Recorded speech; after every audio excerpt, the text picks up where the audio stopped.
What's going on, guys? So I am still out here at Living Vehicle in Santa Barbara, California. Perfect overcast day for shooting video and camera work. When the sun peeks out and it's not overcast anymore, then it's just a beautiful day altogether for doing anything else.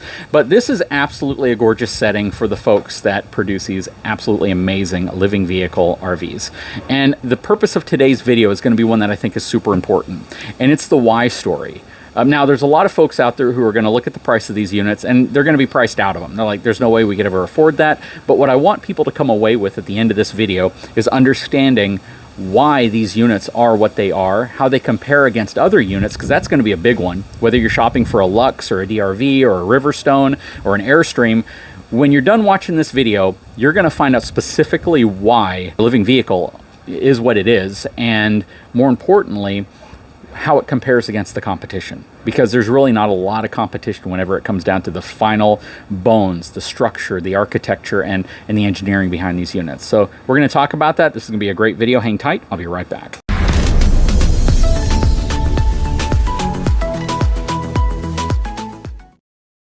All right, so in front of me again, I have Matt, or Matthew, whichever one you want to call him, and I have Joanna. So they are married. This is their baby. This is their company. This is their passion. And this video is going to be all about the why things were done a certain way. Now, you got to remember, I would say you're more like the designer. You're the architect, an actual architect. So what she comes up with, he has to implement somehow. And that's really cool, because it's going to speak to why they've done certain things the way they've done them, while at the same time incorporating quality engineering and a really good architecture. So let's dive into it. Why Living Vehicle? You tell me where we're going to start, because we're going to talk about a lot of different things. Yeah, well, first and foremost, Living Vehicle is because we've been living this lifestyle for the last, I 15 years, Joanna 8 years, and we've been living in tiny spaces, all types of different vessels, boats and vans and buses and Airstreams. And renovating hundreds of them. Renovating, my last business was renovating trailers and buses and vans and all that stuff, and we did like 400 of those things, and we wanted to create something better. And so all those lessons learned over our firsthand experience and doing projects, physically building them and designing them for other people for all sorts of different use cases, that's what led us to Living Vehicle. Very cool. So a lot of folks are going to say, why Living Vehicle versus every other relatively high-end brand that's out there? Whether, again, it's a DRV, it's a Riverstone, it's a Lux, New Horizon. Let's even dive into Class A's. We could talk about Prevost, right? Or Newell, and there's just all these brands that are out there, Integra and Tiffin. They all make good quality products. They all are really good in their space. But you can argue to say this is a whole different space. No one else builds an ultra high-end luxury conventionally towed trailer. And I know you have a gooseneck version of one of your floor plans, but most of what people will see will be these conventionally towed trailers. So let's talk about construction. Let's talk about features and things that actually stand out versus everything else that's out there, or even what's similar to some of the ultra high-end units that are also out there that this might compete against, or at least be in its own category of. And, really this evolved out of our experience living in all those spaces, but I'd say this is probably the closest akin to a Class A, frankly. It just doesn't have an engine that's integrated into it. And we've done a lot of consulting work for a lot of the big RV companies, Class A companies. We drive a Class A all around the U.S. and, You had a Tiffin, right? Tear it apart and just try and make it better. Yeah. We found that we wanted to have a product that we could live in full time. In all seasons, with the least amount of compromise possible. So compromise-free, independence. And to do that, we love the idea of putting it on some land, not having an engine that with every mile you drive, it would depreciate in value and complexity, and not having another vehicle. So our primary vehicle would be the vehicle that towed the trailer, our beautiful truck. And then the trailer itself could be, when you get it to your destination, it's an autonomous, self-sustaining vessel for life, hence the term Living Vehicle. Yep. So when we talk about towability, and let's talk about this, we have a whole nother video we're going to make just talking about tow vehicles. But that's really where you can truly customize your experience. If you want to get a Freightliner sport chassis, you want to get a Volvo, you want to get a pickup truck, you can get whatever you want. So if some people might think, well, when you get a Prevost, you're getting this absolutely amazing chassis with engine. But with this, it doesn't limit you to just that. You can use whatever tow vehicle you feel comfortable with. If you want to get something like this and tow it behind a shoot a semi-tractor, you could do that if yeah. you wanted to. If you wanted to. Not that you would ever need to, but you could. Yeah. Or you can get an F450 Limited, or you can get a Ram 4500, which they got a beautiful one over there we'll do a full video on. You can get whatever tow vehicle you want to tow something like this. And a lot of our customers don't even tow the units. They might get it shipped to their destination. They've got a plot of land out in the middle of nowhere, and they've got a place, a ranch that they love fishing. But they want to have a vehicle that self-sustains, and they can get out to that destination. And it's their off-grid paradise. The nice thing is it's very adaptable. You know, if you do want to use it as a semi-permanent home and put it on land, you can do that. And then say you want to travel and take a trip, you know, you just hitch it up to your truck. So it's kind of like, you know, do I go tiny house? Do I go RV? This is the best of both worlds, and it's actually, you know, towable rather than something that's heavier and designed just to put somewhere and not actually, you know, put miles on the road with. And the way we build this thing, you mentioned chassis and frame, the quality is built for generations. And the reason we didn't want to tie it with an engine, a Class A, is that, you know, you might want to upgrade your powertrain 10 years later, and you might not want to be driving around a 10-year-old vehicle. You can upgrade your tow vehicle every other year if you wanted to, and this is going to stay. This is built on a rock solid, like commercial military grade foundation. We use a lot of that same technology, and this is built to last for generations, truly. Well, and that's a great way to kind of kick off the why. So let's talk about the frame. Let's talk about the construction. Let's take a look at some of it as well, because I want people to see what you've done here, because it's truly unique. And what Prevost did for the Class A super high-end diesel pushing space, you guys are doing for the towable space. Right. So let's talk about the frame real quick. Let's take a look at it. Yeah, the frame, first and foremost, you got to build a rock solid foundations that's going to last a long time. You know, the entire LV is built out of, you know, I'd say 95% aluminum.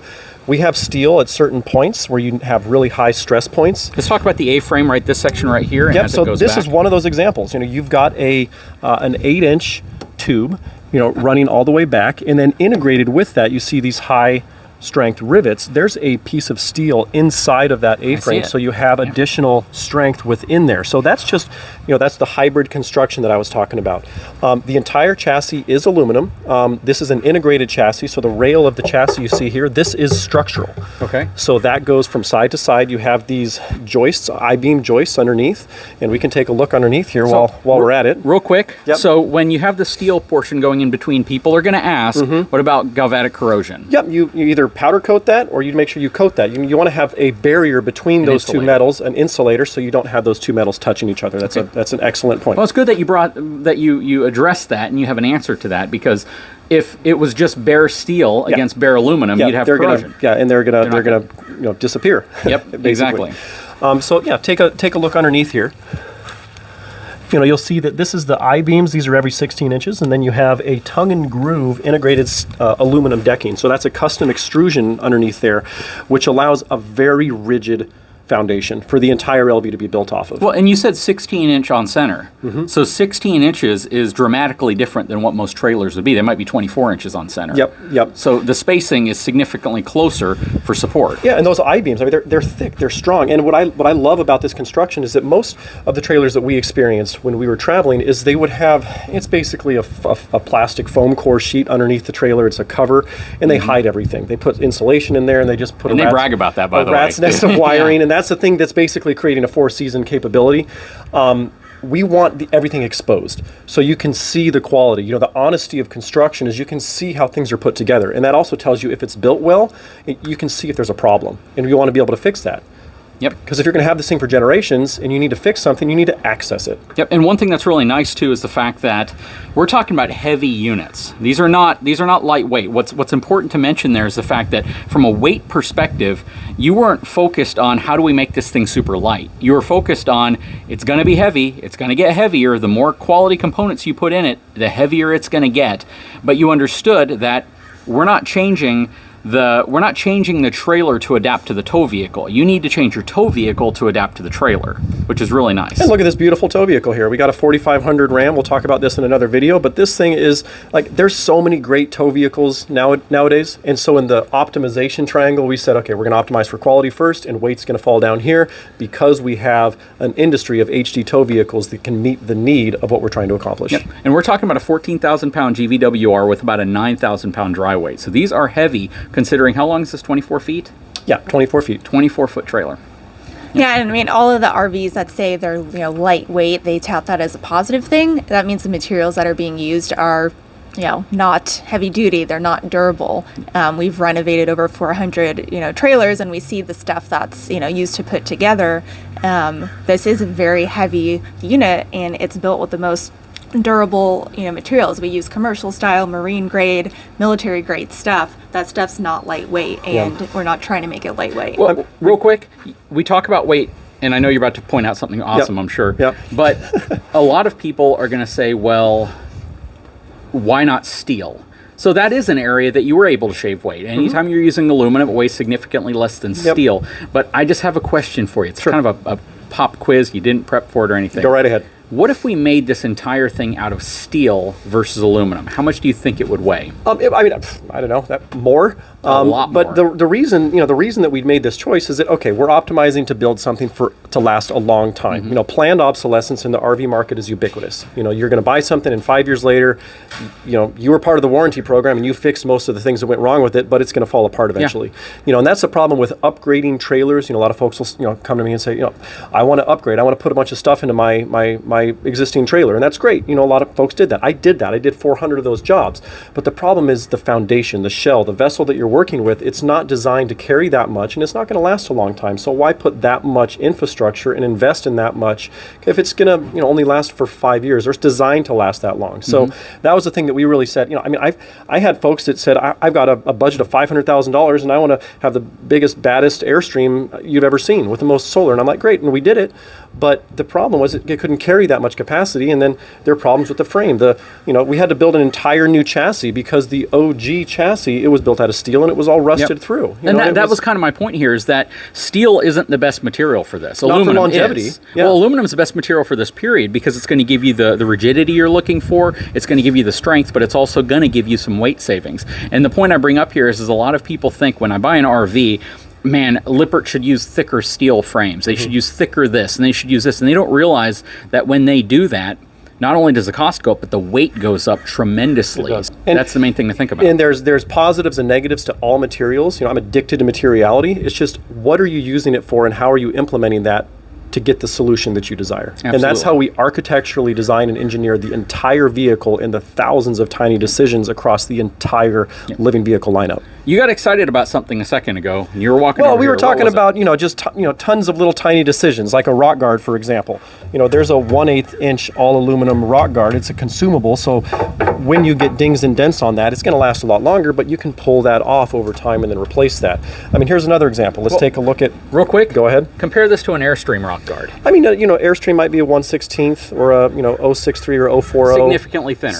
Absolutely, yeah. And, they're also designed to be consumed, meaning they can be replaced, but we optimize for kind of that commercial military grade quality, so that when you're going out in the types of environments that this can go, and you're staying in sub-freezing temperatures, this can go down to -4 degrees, all electric. And when you're there, you want to have the capability and quality to make sure that trip goes well. Yep, and again, I'm bringing up certain things because this is probably as thick as someone who just bought a $150,000 Airstream would want it, but you're not going to get that. Sure. It's going to be a thin material. It's going to be mainly cosmetic. It's going to provide some rock protection, but you guys really put something structural here. We did. Same with your hatch up front. I was noticing this when they were going over this with me. I've lifted several of the hatches on Airstreams, super, super thin, typically a diamond plate type material. The way that they lock it is usually the little twist knobs. Sure. Significant cost difference and development difference in putting something heavy duty like that versus what a mass-produced OEM manufacturer. Sure, look at the piano hinge. Look at the size of that hinge. And it's on every single piece, every single part across the entire unit. So when we talk about quality, there is no one area that we skimped on, and that's... Yeah, and there's a reason behind each thing. There's a story that we have personally experienced, each time we went to, open a latch or a hatch or this and that. Things were constantly failing and breaking, and it's great to have something that's, not as pricey, but if it's not working or it's only going to give you a couple of uses, then you have to go put it in an RV shop and get it fixed. like, is that really worth it? You guys have renovated 400 plus RVs, and you've lived in a ton of them, including boats. So I see so many really cool migrations from the marine industry into this, which is awesome because marine needs to account for different variables, and longevity is a major one that you have to always be concerned with. Yeah, let's go back over to this side. I can show you just some of the marine influences that we took on side this unit. If you're familiar with marine technology, the bilge, that's one area. It's basically underneath the raised floor between that and then kind of the water line down below. This is our raised floor, chassis down here. We have that space, you call it a basement. It's that conditioned space, and we locate all of our stuff in there. That's kind of a marine adaptation just by design. And so that's where the air circulation comes through. It allows true 4-season use, and that's how we keep all the cabinetry that you see true cabinetry. You're not going to open up a cabinet only to find a water heater back there. So all the cabinets you see are cabinets, and then this is what allows a passive warm floor, because our floor is 1/8 inch aluminum as well with 12-inch on-center joists. So you have a ton of just systems that all work together. There's so much thought that have been put, decades of experience and trial by error and learn by doing that have gone into what you see here today. And this guy's 11'2", so he's super tall. Yeah. He's 6'4", and I'm 11'2" right now. yeah, exactly. And the interior has 7-foot ceilings. Yeah, it's a wonderful experience. So many things, like my boat. We lived on a very modest little boat full time. It was probably too small for what we did in it. But I couldn't stand up showering. I've also lived in Airstreams where I had to kind of shower like this, and I developed neck issues. And what's the point of living in anything if you're going to jeopardize your health? So we our shower in this, for example, let's come in and take a quick look at the shower. Yeah, here I'll sit here. Nothing like a man on the toilet. The shower is it's a 7+ foot shower, and this shower panel can go all the way up into the skylight. So you can have someone that's 7 foot plus showering inside this unit. It's tons of little decisions like that allow a very functional experience. Basketball player approved. Absolutely, yeah. Absolutely. So this is really cool. And while we're in here, and there's some things I want to look at again outside, but let's go over again material usage in here, because is this aluminum up here? It is, yeah. So that's an epoxy coated aluminum. So it's baked on at the factory, and that's the kind of stuff you find on commercial vehicles on the exterior of vehicles. So it's basically a whiteboard. You could draw on this and then white erase it. It's designed to be mildew, rot resistant. It's very durable. Same thing with all of our cabinets. Cabinetry, they're all aluminum. So you have anodized handles, full width, multiple locking points, and then this is all aluminum with insulated panels. So this is the kind of stuff you find in shops. It's commercial grade, and it's built for on-the-road use. And this is just every little decision here. We reinforce the corners with true kind of angle iron. This is aluminum. That's solid aluminum. It's not. When you ding that, you're not going to see a scratch.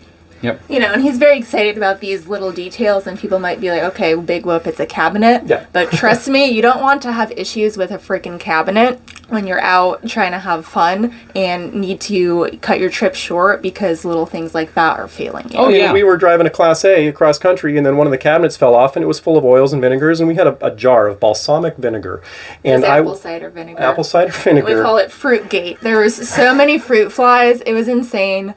The dog was freaking out. There was stuff just dropping everywhere. And when you're driving a motorhome, you can't just stop, right? We were on the freeway. And then when the apple cider vinegar goes into it becomes part of your vehicle now. So now you live with that. And it's ingrained in my brain, that smell. All the wood. It just seeped into PTSD. it. It did, absolutely. ACV, PTSD. Yeah. Yep. The nice thing about all of the aluminum is it's super easy to clean. You still have to clean, right? Just like a house, you have to clean. It's just smaller space. And there's no VOCs. It's very, very low in anything that's very harmful, and I'm very sensitive to all those materials. And when you're in a small space, all that's exacerbated, and it's just a very healthy, living space that we've created, which is part of the architecture kind of. And that's another thing that I'm certified in is LEED, so the leadership and environmental design. Buildings can be LEED certified. I'm a LEED accredited professional. We take a lot of those core tenets and put them into the building, the construction of living vehicle to make it a very healthy, environmentally friendly living space so we can live our best lives. Yep. One thing I love, were you going to say something? Oh, just saying, I think, for our customers, that's really important is, putting their family in a healthy living space. And I think we're doing another video actually with the head of the TRA that is the person that does all the testing for the sustainability and kind of air quality for RVs. Don't give it away though, because yeah, what this thing scored is pretty amazing. Yep. So anyways, let's move to another area. I want to bring up another topic. Okay, so we've moved into the living space, or the kitchen, more so. This is the living space back here. Kitchen's over here. And this is kind of a bedroom too, but we'll talk about that in the overall tour. But a lot of people are going to be like, and I'm not going to try to insult you, I really don't want to, but they're going to be like, man, a lot of what you're saying, it sounds like, man, they're like hippies. They don't want to do anything that ever harms the environment. And I know you don't, because how you've built this from a sustainability perspective and no VOCs and how you're trying to make it as off-grid and sustainable as possible. But the proof behind that is the 4500 truck you got out there, and the diesel F350 you got over there. Yeah, true. You know, you says this out. yeah, you guys are doing what's right in terms of a living space, but then you also understand you want a really sweet truck. Yeah. You want something with some power. You want something with grunt, with air suspension, Absolutely. and all of that stuff. So again, for those people that watch this and think these are the folks that own a Prius and are yelling at the people in the Hummer in the parking lot, that's not you. You just want the best possible I mean, RV. your Prius ain't gonna pull this. Right. We're just living in the real world. I mean, I would love electric trucks to be able to tow this because that's the vision. So my hallucination that we're trying to create here is a sustainable space. And when I say sustainability, it's the capacity to endure. Meaning, heck with requirements or people or choices telling me that I got to do this. I want to be able to go where I want, when I want, with as much freedom as possible. And that's what living vehicle allows you to do. Whether you're prepping for the zombie apocalypse. This is a great, bug out vehicle. Absolutely. Well, and that's the thing when we talk about sustainability, it's not just buzzwords like, green and materials and this and that. It's if you have a Prevost or, a motorhome, you've got 3 days max where, you have to go and refuel. Your primary energy system is your generator that you have to have running. Here, our primary energy source is solar based. Yep. So it's being able to actually live off grid, not just say a bunch of frou-frou words. It's and you can run everything you see in here, all the luxuries, the badass stuff that you want to do wherever you go. You can do that without having to go back home to go refuel. You can do that in that independent, just no compromise way. And that's the goal of LV. Yep, very cool. So I wanted to get that out of the way right off the bat because the more time I spend out here, the more I see what they're trying to do with this living vehicle while still understanding that you have a tow vehicle and you have other things. I would love an electric truck because my goal is to have the living vehicle basically become the battery that powers the electric truck. Yeah. And it's not that I love diesel or electric. We're not there yet. Right. Yep. And so you can have enough solar to power not only the LV, but also your tow vehicle. I think that's going to be amazing. Absolutely. That's the most freedom focused thing ever. Yep. Right. When you can get out and go anywhere you want and just not having to worry about society and getting back to them to make sure you can still continue. Or dependence, right? Dependence on any one industry, the fuel industry or any of that stuff. It's like, if I can do my own thing and I don't need you, awesome. That's awesome. All right, so next topic, and this is one that's super important because this is going to directly talk about that value proposition whenever we see what it takes to actually build something like this. Yep. So whenever you're buying a Prevost is going to be loaded with hardwoods. That's going to be a big bragging point of theirs, that you have real wood, real mahogany cabinets and all these great stains and finishes and granite this and all of that. But the reality is a lot of those materials, as well suited as these manufacturers have made them for a mobile environment, earthquake, hurricane, tornado going down the road, those are still weak points. A lot of cabinets are still put together with staples and tacks, even super, super high end, even if they're using hardwoods. Screws might hold them into the wall, but at the same time, though, the cabinet themselves is a weak point. Cabinet doors, they eventually fail because you have standard little hinges. No matter how nice the RV is, no matter how much you're paying, you're still paying for conventional construction on high-end units. And that's the way that the industry evolved. It started as homes on wheels, and people knew how to build their homes out of wood. And that's just a product that we all understand, and it just translated into the RV industry. And so we're looking at it saying, okay, what's the best material for the way it's actually being used? Quality first, 100% of the time. And so we think, okay, well, if we're not, wood eventually falls apart. You got mildew and rot, and then it chips and dings, and termites, it's not great. And that's where our experience with renovating old trailers came from. Yep. Well, one thing to keep in mind here as well is most people aren't living in their RVs. Nope. Even full-timers, they might take it out for a year, but then it sits in storage for a year. Wood does not react well to an environment where it can't be ventilated, where you can't dry it out. And if it's sitting in storage, it's dying. Right. The wood is going to gradually build mold, mildew, unless you can just keep the thing running all the time. The stuff you have in here, that's not going to happen to. Right. So when we talk about cabinetry, again, let's kind of talk about price a little bit. These cabinets right here, am I correct by saying this, with all the RVs you've remodeled and everything else, are significantly more expensive than had you made these out of solid wood like you might see in a Prevost? Or absolutely. And these aren't the kind of cabinets that you would just assemble on the shop floor. We have to engineer these specifically to fit this space, and then they go to another manufacturer, custom built. The tolerance of these is phenomenal. It's insane. It really is. I mean, it's a 100% aluminum cabinet. Of course, you have steel at high strength points, but this is designed for the road. I mean, look at this. This is an adjustable shelf. It's all aluminum, powder coated, so extremely durable. It's chip resistant, and it's going to stay put. We attach it to the walls using, actual bolts and rivets, and the way that you put these together, these are locked in place. And look at the tolerance, the way that this is all laser cut out, and this is going to stay closed, because the last thing that you want is your cabinet falling off the wall. And you could have saved a lot of money had you gone with the traditional high-end wood cabinetry. Yes, absolutely. Because this type of material is always more expensive. These, can you give me, without going into the actual number, because I'm sure incrementally you have it on some type of a spreadsheet somewhere, but how many times more expensive than had you gone with, say, solid wood cabinets? I mean, the highest end solid wood cabinet, this might be 3 or 4 times more expensive from a cost perspective, and we're doing low volume. So, I mean, if you pumped out thousands of these things, but that's not what we're doing. This is just, it's so durable, and the quality, the thickness, the gauge, and then the tolerance, the way that this is machined and engineered is so much better. And it's built for what is effectively a vehicle. And that's what we forget, is this isn't a home first. This is a vehicle first, because it's got wheels on it. So you got to design it just like any other car. I mean, how many cars do you see that are built out of wood?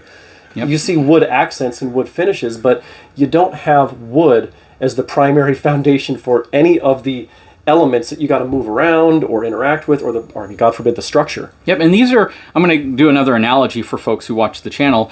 This is like saying this is a snap-on tool chest equivalent versus where your typical RV might, be that Lowe's tucked in the back, super low cost, wooden cabinet that you might typically see. You are seeing actual commercial grade stuff here. And if you look at the cost of commercial grade cabinetries, toolboxes, things that are constructed very similar, they're insanely expensive. And what you've done here is you've moved that into an RV, which is designed for longevity as well as structural and function and all of that stuff. I would venture to say that just this section of cabinet right here probably costs more than the entire wooden cabinetry in a lot of RVs. Yeah, absolutely. Yep. So, and it's just worth bringing up because it's one of those areas that people, you look at cabinetry and you think cabinetry is cabinetry, but it's not. Yep. And it's one of the highest failure points in a lot of RVs, especially if that RV's been sitting in storage for an extended period of time. Yep. All right. So we've talked about that. Let's talk about a couple more things. Outside, we have some baggage doors. And I really want to show people these baggage doors because they're, if you ever watch any of my tours, I always go up to the baggage door, I open it up and I say, and this has a 2-inch thick or 1-inch thick or a 1/2-inch thick baggage door. Very robust. These are game changing. These are totally different types of baggage doors. So let's head outside.